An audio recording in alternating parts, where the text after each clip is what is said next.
বাংলাদেশের সর্বশেষ গুরুত্বপূর্ণ আপডেট সংবাদ আপনাকে স্বাগত। শুরুতে সংবাদ শিরোনাম, পরে বিস্তারিত। শুরুতে জানাবো, নিষিদ্ধ ছাত্রলীগ নেতাকে ছাড়াতে ওসিকে ছাত্রদল নেতার সুপারিশ। আওয়ামী লীগের ঝটিকা মিছিলে সম্পৃক্ততার অভিযোগে গ্রেপ্তার করা নিষিদ্ধ ঘোষিত ছাত্রলীগ নেতাকে থানায় রাখা হয়। থানায় রাখা ওই নেতাকে ছাড়াতে দলবল নিয়ে হাজির হন ছাত্রদল নেতা। থানা সূত্র থেকে জানা গেছে, সম্প্রতি বিমানবন্দর এলাকায় আওয়ামী লীগের ঝটিকা মিছিলের সম্পৃক্ততায় নর্দার্ন ইউনিভার্সিটির এক ছাত্রলীগের নেতাকে গ্রেপ্তার করা হয়। পরদিন ওই নেতাকে ছাড়াতে ছাত্রদল নেতা দলবল নিয়ে থানায় এসে পুলিশকে ধমকাতে থাকেন। এরপর জানাবো, কাশ্মীরে ভয়াবহ হামলার দায় স্বীকারকারী কে এই টিআরএফ। ভারত নিয়ন্ত্রিত কাশ্মীরের পেহেলগামে পর্যটকদের উপর হামলা চালায় বন্দুকধারীরা। ভয়াবহ এই হামলায় বিদেশি নাগরিক সহ অন্তত ২৬ জন নিহত হয়েছে। জানা গেছে, ট্রেকিং অভিযানে অংশ নেওয়া একটি পর্যটন দলকে লক্ষ্য করে আচমকা গুলি চালায় অজ্ঞাত পরিচয়ধারী ৩ থেকে ৪ জন অস্ত্রধারী। মুহূর্তেই আনন্দঘন পরিবেশ রূপ নেয় নির্মম ভয়াবহতায়। এই হামলার দায় স্বীকার করেছে টিআরএফ। এদের বিষয়ে জানাবো গুরুত্বপূর্ণ সংবাদ, সঙ্গেই থাকুন। আলহামদুলিল্লাহ, ইয়েমেন থেকে ইসরায়েলে ক্ষেপণাস্ত্র হামলা, বেজে উঠল সাইরেন। ইয়েমেন থেকে আবারও ইসরায়েলে ক্ষেপণাস্ত্র হামলা চালিয়েছে হুতি যোদ্ধারা। ইসরায়েলের সামরিক বাহিনী জানিয়েছে, ইয়েমেন থেকে ক্ষেপণাস্ত্র হামলার কারণে হাইফা, কিরিয়াতাতা এবং পশ্চিম গ্যালিলীয় সহ উত্তর ইসরায়েলের বিমান হামলায় সাইরেন বেজে উঠে। খবর আল জাজিরা। এদিকে কাশ্মীরে হামলায় নিহত নৌ অফিসার সম্পর্কে যা জানা গেল। জম্মু এবং কাশ্মীরে পর্যটকদের উপর হামলা চালিয়েছে বন্দুকধারীরা। আজ এই হামলার বিষয়ে ২৬ বছর বয়সী ভারতীয় এক নৌবাহিনীর অফিসার নিহতের খবর পাওয়া গেছে। সদ্য বিবাহিত তরুণ এই অফিসার কাশ্মীরে ছুটি কাটাতে গিয়েছিলেন। জানাবো, ভারতের উরিতে ভারতীয় বাহিনীর সঙ্গে ব্যাপক সংঘর্ষ, নিহত ২। পেহেলগ্রামে হামলার পরদিন কাশ্মীরের বারমুলা জেলার উরিতে ভারতীয় সেনাবাহিনীর সঙ্গে সন্ত্রাসীদের সংঘর্ষের ঘটনা ঘটেছে।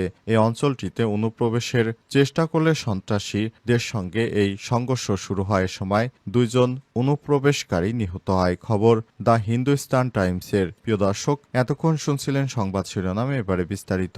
তবে তার আগে বন্ধুরা, অনুরোধ থাকবে সংবাদটিতে একটি লাইক দিন। এই চ্যানেলে আপনি নতুন হয়ে থাকলে আমাদের সংবাদটি দেখতে দেখতে চ্যানেলটি সাবস্ক্রাইব করে রাখুন। কমেন্ট করে বন্ধুরা আপনার মূল্যবান মতামত জানিয়ে দিন আপনি বিশ্বের কোন দেশ থেকে বা বাংলাদেশের কোন স্থান থেকে আমাদের সংবাদটি দেখছেন এবং শুনছেন। আর বন্ধুরা, গাজা যুদ্ধে আপনি যদি নিরীহ ফিলিস্তিনিদের ভালোবেসে থাকেন, কমেন্টে ইয়েস লিখে বিশ্ববাসীকে জানিয়ে দিন। এবারে বিস্তারিত।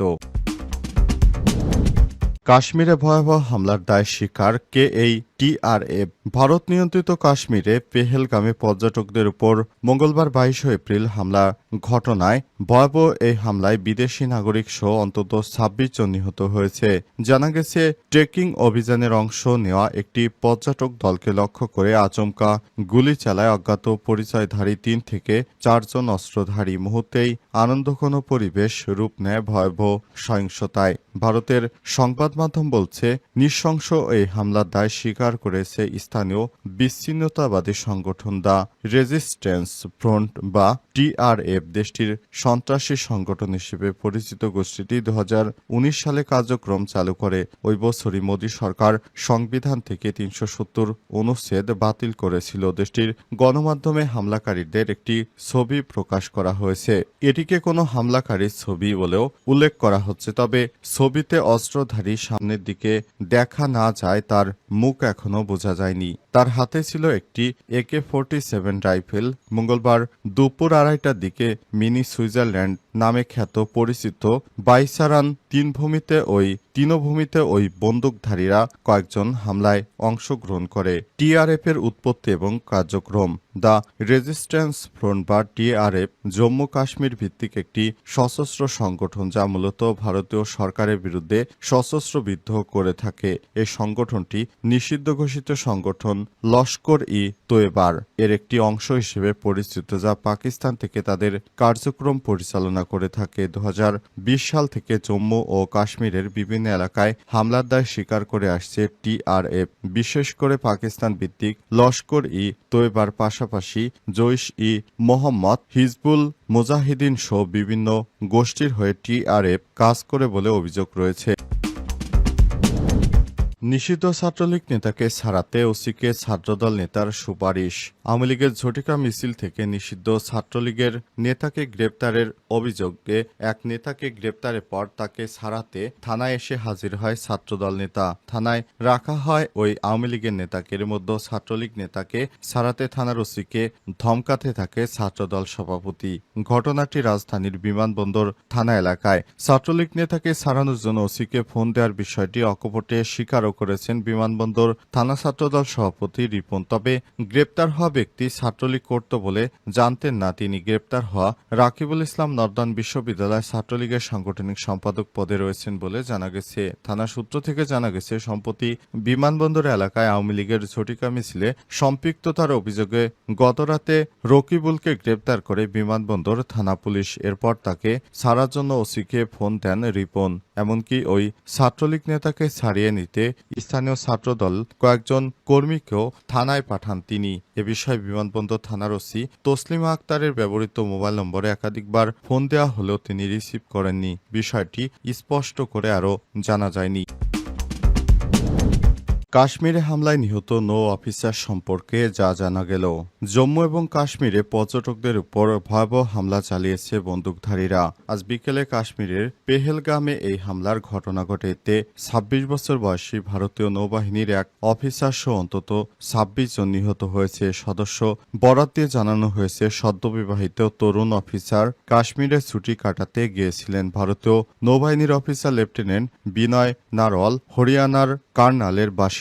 তিনি পেহেলগ্রামে সন্ত্রাসী হামলায় মর্মান্তিক নিহত হয়েছেন। নারওয়াল সম্প্রতি বিয়ে করেছেন এবং কাশ্মীরে ছুটি উপভোগ করছিলেন। প্রতিরক্ষা কর্মকর্তা নিশ্চিত করেছে, কোচিতে কর্মরত ওই কর্মকর্তা ১৬ এপ্রিল বিয়ে করেছেন। বিয়ের পর ছুটি কাটাতে কাশ্মীরে গিয়েছিলেন তিনি। ১৯ এপ্রিল তার বিবাহের সংবর্ধনা অনুষ্ঠিত হয়। নারওয়াল মাত্র ২ বছর আগে নৌবাহিনীতে যোগ দিয়েছিলেন। সন্ত্রাসী হামলায় তার মৃত্যুতে পরিবার, সম্প্রদায় এবং প্রতিরক্ষা প্রতিষ্ঠানে শোকের ছায়া নেমে এসেছে। প্রতিবেশী এবং স্থানীয়রা গভীর শোক প্রকাশ করেছেন। অনেকেই বলছেন নারওয়ালের ভবিষ্যৎ উজ্জ্বল ছিল।